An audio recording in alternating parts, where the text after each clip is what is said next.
I thought it was hilarious when the third reality, Phil and I caught up with them at CES, and the CEO of third reality is like, yeah, we just thought we'd just go a lot simpler and just make a button. So they literally have this mechanical thing where it's like you slide your garage door, like the remote in there, like a spare remote, and it just goes beep and it presses the button. And I'm like, it's a genius, and it's matter compliant. So it's Yeah, so I have theirs that does one of the toggle light switches. They have that. Yeah, I have one for my fireplace because I wasn't.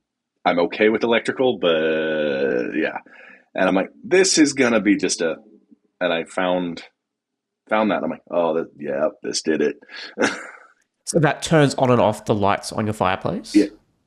so no, it just turns off on and off the fireplace. So it's wired in. It's a gas fireplace. I have a switch that I can turn it off.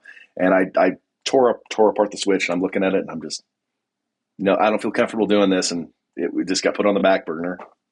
And eventually, when I found the third reality thing, like, yep, bought it and hooked it in, and just That's awesome. How do you then track the state of the fireplace in home assistant? So for me, the advantage to having a fireplace in home assistant would be if I'm out, oh, did I leave the fireplace on? Oh, yes, I did. Turn it off. But if you're just using, literally pushing a button on and off, how do you know if the fireplace is in use? haven't done that yet. I have one automation where if we're sitting in the living room for more than 10 minutes, it kicks in. It's after in the winter and after there's a lot of conditions, but it will kick on after 10 minutes.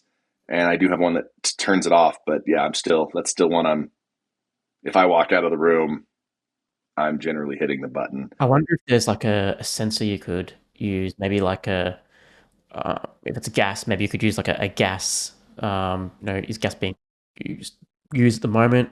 Or maybe even just a light sensor. Maybe you get like a cheap ESP light sensor pointed at the fireplace, and if there's, enough light coming from the fireplace, that means it's on. Because yeah, I mean, it's so far the switch has worked. It's just one that slides up and down basically. But yeah, with it what it is, I feel.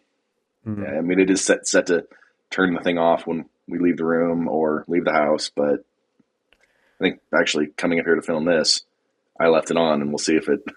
there you go, perfect test. Yeah.